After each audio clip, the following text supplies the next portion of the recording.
Eu ganhei na loteria. Escondi de todos e fiz um teste, dizendo que eu havia perdido o emprego. Mas a reação da minha família foi surpreendente. O barulho da porta batendo com força ecoou pela sala, fazendo meu corpo inteiro estremecer. Nem precisei abrir os olhos para saber que era meu pai. Seus passos pesados no corredor de madeira velha eram inconfundíveis, como o trovão antes da tempestade. Eu estava deitada na cama que dividia com meu irmão mais novo, Caio, de 18 anos. A diferença é que, enquanto ele roncava despreocupadamente do outro lado, meu sono era leve e cheio de sobressaltos. Fazia quase 6 meses que eu havia voltado para casa, e a sensação de ser um fardo só aumentava a cada dia. Paula, levanta dessa cama. Já são quase 10 horas. Pensei que você tinha ido embora. Já que não faz nada nessa casa. A voz grossa de meu pai invadiu o quarto, carregada de impaciência e irritação. Sentei-me na cama, tentando espantar o sono e a angústia que me acompanhavam desde que perdi meu emprego. Olhei para Caio, que sequer se mexeu com o barulho. Ele sempre fora o filho preferido, o que não precisava se preocupar com nada além dos próprios estudos e diversão. Bom dia, pai, murmurei, a voz ainda rouca de sono. Bom dia, uma ova. Você acha que essa casa é hotel? Chega tarde, dorme até tarde e não ajuda em nada. Sua mãe está sobrecarregada. Ele continuou falando, sem me dar chance de responder. Sua irritação era palpável, quase física. Suspirei e me levantei, sentindo o corpo dolorido por causa da noite mal dormida. O quarto era pequeno e abafado, com 2 camas, uma escrivaninha antiga e um guarda-roupa apertado. Nossas roupas se misturavam ali, assim como nossas vidas tinham se misturado novamente, de forma forçada e desconfortável. Eu vou ajudar, pai. Só preciso de um tempo para acordar. Tentei explicar, mas ele já estava saindo do quarto, resmungando algo sobre a minha falta de responsabilidade. Fui para o banheiro. Lavei o rosto e me olhei no espelho. A imagem que vi não era das mais animadoras. Olheiras profundas marcavam meus olhos, e meu cabelo, antes sempre bem cuidado, agora parecia sem vida. Aos 26 anos, me sentia muito mais velha e cansada do que realmente era. Na cozinha, minha mãe preparava o café da manhã em silêncio, com a expressão fechada. Meu irmão mais velho, Lucas, de 19 anos, estava sentado à mesa, mexendo no celular com fones de ouvido. Ele mal levantou os olhos quando entrei. Bom dia, falei, tentando quebrar o clima pesado. Minha mãe apenas murmurou um bom dia, sem me olhar, enquanto Lucas sequer reagiu. Sentei-me à mesa, peguei uma fatia de pão e um pouco de café. O silêncio era opressor, carregado de tensão e ressentimento. Desde que voltei para casa, na atmosfera era sempre assim. Meus pais nunca fizeram questão de esconder o quanto minha presença os incomodava. Entendo que não era o plano deles ter uma filha adulta morando de volta, ainda mais sem emprego e sem perspectivas imediatas. Mas a forma como me tratavam, como se eu fosse um estorvo, doía profundamente. Lembrei-me de como era antes, quando eu tinha meu próprio apartamento e um bom emprego. Aos fins de semana, a casa dos meus pais se enchia de alegria com os encontros familiares. Tios, primos, avós, todos reunidos, compartilhando risadas e histórias. Agora, esses encontros ainda aconteciam, mas eu me sentia uma estranha no meio da multidão, sempre evitando os olhares de reprovação e os comentários ácidos. Terminei meu café da manhã em silêncio e me ofereci para ajudar minha mãe com a louça. Ela aceitou sem dizer uma palavra, e trabalhamos juntas em um silêncio desconfortável. Apenas o barulho da água corrente e dos pratos se chocando preenchendo o vazio entre nós. Naquele dia, como em tantos outros desde que voltei, senti o peso da minha situação me esmagar. A falta de dinheiro, a dependência dos meus pais, a frieza com que me tratavam. Tudo isso me corroía por dentro, mas eu precisava ser forte. Precisava dar a volta por cima e reconquistar minha independência. O que eu não sabia era que o destino já estava preparando uma reviravolta inesperada em minha vida. Uma reviravolta que mudaria tudo, mas que também me mostraria a verdadeira face daqueles que eu pensava conhecer. Passei as semanas seguintes em uma rotina monótona e desgastante. Acordava cedo, preparava meu próprio café da manhã e saía para procurar emprego. Entregava currículos, participava de entrevistas, mas nada parecia dar certo. A cada não que recebia, a esperança diminuía um pouco mais e a pressão em casa só aumentava.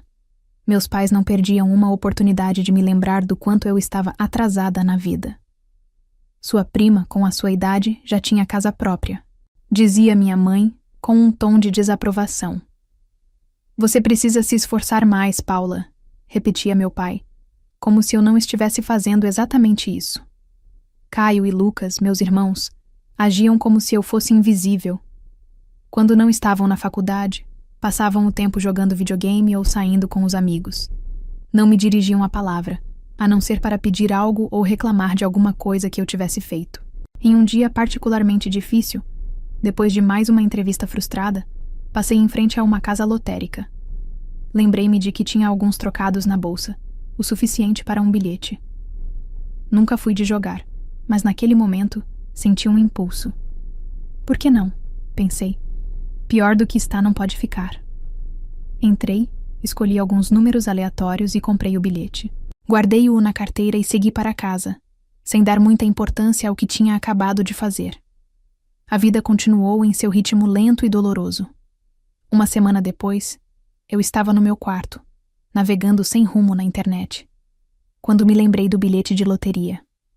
Resolvi conferir os números, mais por curiosidade do que por esperança. Abri o site da loteria, peguei o bilhete e comecei a comparar os números. Meu coração começou a bater mais forte a cada número que coincidia. 1, 2, 3, 4, 5. Todos os 6 números. Eu não conseguia acreditar. Conferi de novo. E de novo. E de novo.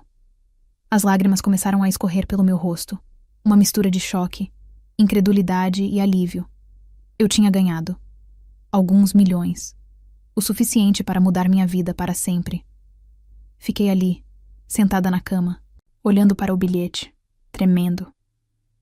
Minha primeira reação foi querer gritar, contar para todo mundo. Mas algo me deteve. Um pensamento sombrio e calculista surgiu em minha mente. E se eu não contasse a ninguém?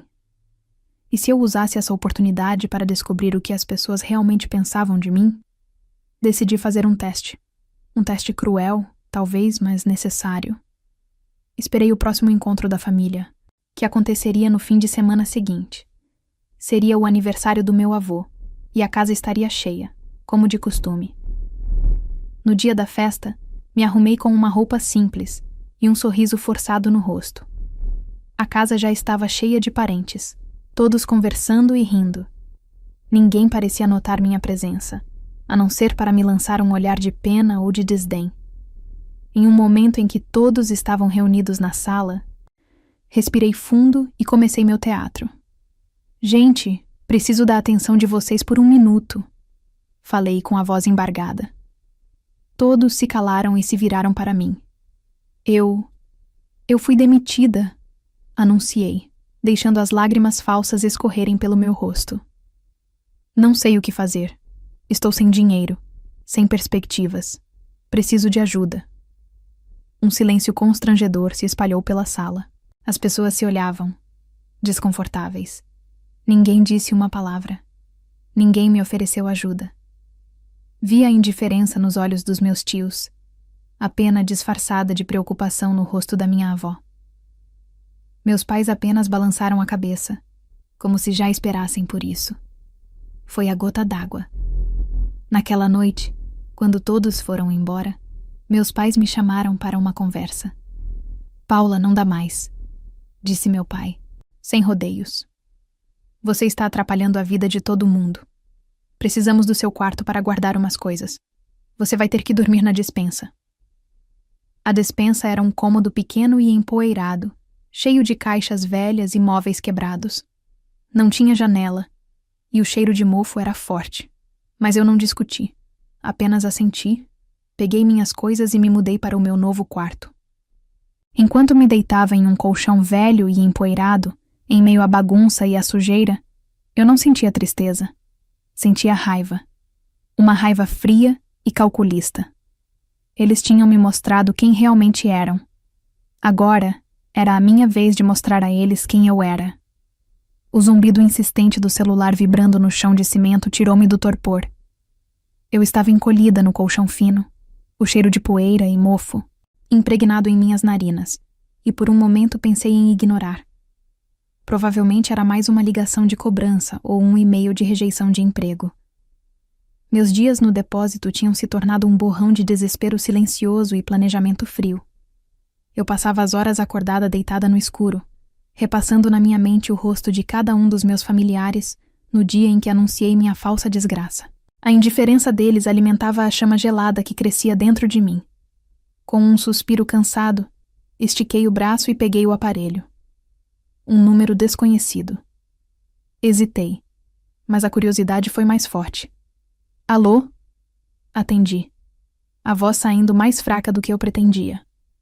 Alô, Paula, é a Marina, sua prima. A voz do outro lado era suave e um pouco tímida. Levei um segundo para reconhecê-la. Marina e eu não éramos próximas. Nos víamos apenas nos encontros de família, mas sempre trocávamos sorrisos cordiais. Ela era alguns anos mais nova, uma garota doce que a vida tinha tratado com dureza. Marina? Oi, tudo bem? Perguntei, sentando-me no colchão, a surpresa quebrando um pouco da minha apatia. Tudo... quer dizer, mais ou menos. Paula, me desculpa te ligar assim do nada. Minha mãe me contou sobre o seu emprego. Eu sinto muito mesmo. A sinceridade na voz dela era palpável. Foi a primeira pessoa a dizer que sentia muito e realmente parecer sentir. Fiquei em silêncio por um instante, o roteiro do meu teste se desenrolando na minha cabeça. Ah, sim, as coisas estão complicadas, murmurei, mantendo o personagem. Eu imagino. Olha, eu sei que a gente não é muito próxima, mas eu fiquei muito preocupada. Eu não pude ir no aniversário do vovô, tive que fazer um turno extra no trabalho, senão não fechava as contas do mês. Mas quando minha mãe me contou, eu fiquei pensando em você. Ela fez uma pausa, como se estivesse tomando coragem para dizer o que vinha a seguir. Escuta, eu sei que não é muito, mas eu vou receber um dinheiro. Lembra daquele processo que movi? Contra a minha antiga empresa por umas horas extras que nunca pagaram? Parece que finalmente vai sair. Não é uma fortuna, mas... eu queria te ajudar. Posso te dar uma parte, para você se segurar até achar outra coisa. Fiquei muda. Ali, no meio da poeira e do abandono, recebendo uma oferta de ajuda da pessoa que eu sabia, menos tinha condições para isso. Marina era mãe solteira. Criava o filho pequeno com uma garra impressionante, fazendo bicos e se desdobrando para pagar o aluguel e colocar comida na mesa. O pai do menino sumiu no mundo assim que soube da gravidez, quando ela tinha apenas 18 anos. E agora, ela, que contava cada centavo, estava me oferecendo uma parte do dinheiro que ela tanto precisava. Uma onda de emoção que eu não sentia há muito tempo me atingiu. Não era pena, não era raiva. Era calor. Um calor que começou no meu peito e se espalhou, desfazendo os nós de amargura que tinham se formado em minha alma. As lágrimas que vieram aos meus olhos desta vez não eram falsas. Eram lágrimas de genuína gratidão e de vergonha por quase ter colocado todos no mesmo barco. Marina, comecei, a voz embargada. Eu não sei nem o que dizer. Não precisa dizer nada. A gente é família, né? É para isso que servimos. Aquelas palavras, a gente é família, ditas por ela, tinham um peso e um significado que eu jamais senti vindo dos meus pais ou irmãos. Um sorriso, o primeiro sorriso verdadeiro em semanas, brotou em meus lábios. Eu tinha a minha resposta. O teste estava completo, e o resultado era mais claro do que eu poderia imaginar. Havia podridão, sim, mas também havia pureza. Marina, eu agradeço, de todo o meu coração. Mas não se preocupe comigo. Eu consegui resolver a minha situação. Falei, com uma nova firmeza na voz. Resolveu? Que bom. Fico tão feliz por você. A alegria em sua voz era contagiante e pura. Mas tem certeza? Se precisar de qualquer coisa, tenho certeza. Mas eu gostaria muito de te ver. Podemos tomar um café amanhã? Eu pago. Claro. Seria ótimo colocar o papo em dia. Marcamos de nos encontrar em uma cafeteria simples no dia seguinte. Naquela noite, eu mal dormi, mas não era por angústia. Era por ansiedade. Pela primeira vez em muito tempo, eu tinha algo bom para esperar. No dia seguinte, cheguei um pouco mais cedo e a esperei. Ela chegou pontualmente, com um sorriso cansado, mas gentil, e o filho pequeno pela mão. Era um garotinho lindo, de olhos vivos e curiosos. Sentamos, pedimos nossos cafés e eu pedi um bolo de chocolate para o menino, que abriu um sorriso de orelha a orelha. Conversamos por um tempo sobre banalidades, sobre o trabalho dela, sobre o filho. Então, respirei fundo. Era a hora. Marina, eu não te chamei aqui só para tomar um café. Eu preciso te contar uma coisa. Comecei. Ela me olhou com atenção. A história sobre eu ter sido demitida não é verdade. Ela franziu a testa, confusa. Como assim? Então, eu contei tudo. Contei sobre o bilhete de loteria, sobre o prêmio milionário. Contei sobre o silêncio na sala de estar, sobre o desprezo dos meus pais, sobre o quarto de depósito. Contei sobre o teste que fiz e como ela, sem saber, era a única pessoa que tinha passado. Enquanto eu falava, os olhos dela se arregalavam cada vez mais. Ela olhava de mim para o filho, que comia seu bolo alheio à conversa de adultos, e de volta para mim. Quando terminei, ela estava sem palavras, com lágrimas silenciosas escorrendo por seu rosto. Eu não acredito, ela sussurrou. Pois acredite. E acredite também quando eu digo que a sua oferta de ajuda, mesmo sem ter quase nada, foi a coisa mais valiosa que eu recebi na minha vida. Peguei a mão dela sobre a mesa. Por isso, eu quero fazer por você o que ninguém nunca fez. Eu vou comprar uma casa para você e para o seu filho. Um lugar seguro, que seja de vocês.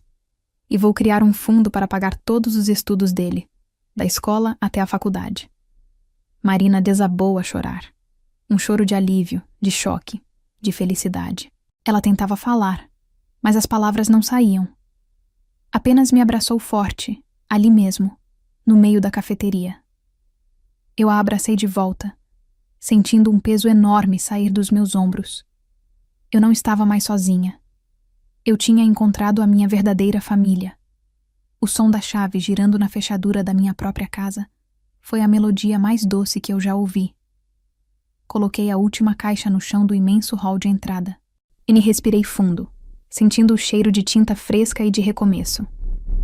A casa era grande, muito maior do que eu precisava, com um jardim florido e uma piscina que brilhava sob o sol da tarde.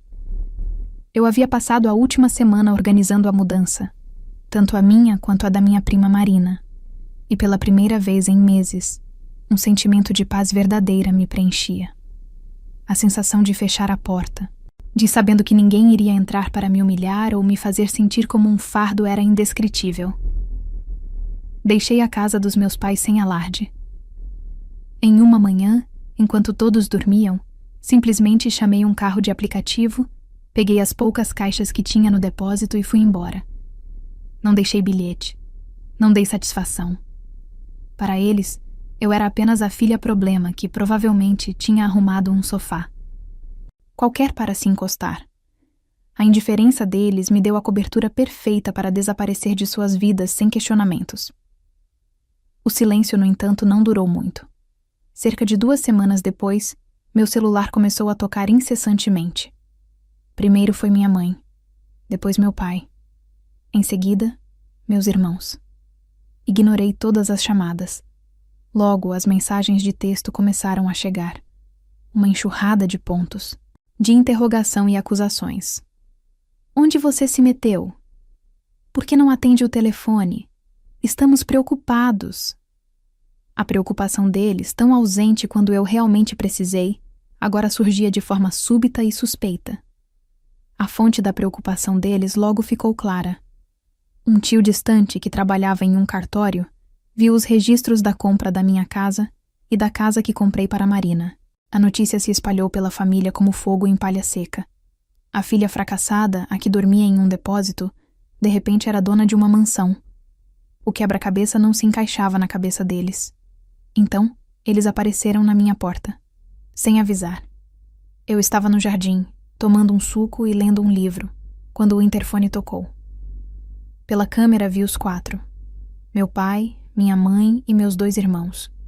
Parados em frente ao meu portão, olhando para a casa com uma mistura de incredulidade e cobiça. Respirei fundo e atendi. Pois não? Falei com a voz calma e controlada. Paula, filha, somos nós. Abre o portão. A voz da minha mãe soava esganiçada, uma mistura de alívio e urgência. Não, respondi, de forma simples e direta. Houve um silêncio chocado do outro lado. Como assim, não? Paula, que brincadeira é essa? De onde você tirou dinheiro para tudo isso? Nós somos sua família. Você precisa nos contar. Meu pai interveio, o tom autoritário de sempre, mas agora com uma pitada de desespero. A fonte do meu dinheiro não é da conta de vocês. E vocês deixaram de agir como minha família há muito tempo. Respondi, a frieza na minha voz cortando o ar. Que absurdo! Nós te demos um teto, comida. Minha mãe gritou. Vocês me deram um depósito empoeirado e me trataram como lixo. Vocês viram o meu sofrimento e não moveram um dedo. Pelo contrário, me empurraram para mais fundo no buraco. Retruquei, sentindo a raiva antiga borbulhar, mas a mantive sob controle. A única pessoa que se importou de verdade foi a Marina. E como podem ver, ela está muito bem.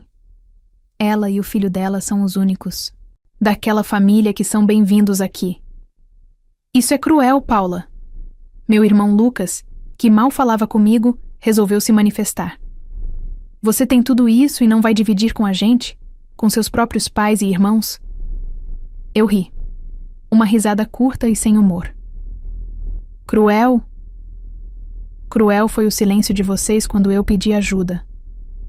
Cruel foi me fazer dormir com ratos enquanto vocês tinham camas quentes. A minha fortuna misteriosa, como vocês devem estar chamando, veio para me ensinar uma lição. E a lição foi que sangue não significa nada sem lealdade e amor. Vocês me ensinaram isso. Desliguei o interfone e os observei pelas câmeras por mais alguns minutos. Eles discutiram entre si, gesticulando para a casa, para o portão. Por fim, derrotados, entraram no carro e foram embora. Eu não senti culpa. Não senti remorso. Senti apenas o alívio de uma porta finalmente fechada. Eles tentaram me contatar mais algumas vezes. Mandaram outros parentes, que agora me tratavam com uma simpatia pegajosa, para tentar me convencer a perdoá-los. Recusei todas as tentativas. Minha vida agora era tranquila. Eu tinha Marina e seu filho, que vinham passar os fins de semana comigo. Fiz novos amigos. Pessoas que gostavam de mim pelo que eu era, não pelo que eu tinha. Comecei a fazer trabalho voluntário, usando meu dinheiro para ajudar quem realmente precisava. Encontrei um propósito que ia além de qualquer ganho material. Meses depois, recebi uma última carta dos meus pais. Nela, eles me chamavam de cruel e ingrata, dizendo que era minha obrigação como filha cuidar deles na velhice. Li a carta e a joguei na lareira. Lembrei-me das palavras do meu pai, ditas com tanto desprezo. Você acha que essa casa é hotel? Lembrei-me da minha mãe me dizendo que meus problemas não eram responsabilidade deles. Peguei meu celular e escrevi uma única mensagem de resposta para eles. Eu não sou responsabilidade de vocês, lembram? Adivinhem só. O sentimento é recíproco. Adeus. Bloqueei seus números e nunca mais olhei para trás. Hoje, vivo uma vida plena e feliz. Tenho uma família que escolhi, construída com base no respeito e no carinho verdadeiro. A fortuna que ganhei não me comprou apenas uma casa e segurança. Ela comprou minha liberdade e me deu a clareza para ver quem realmente merecia um lugar no meu coração. E essa, sem dúvida, foi a maior vitória de todas.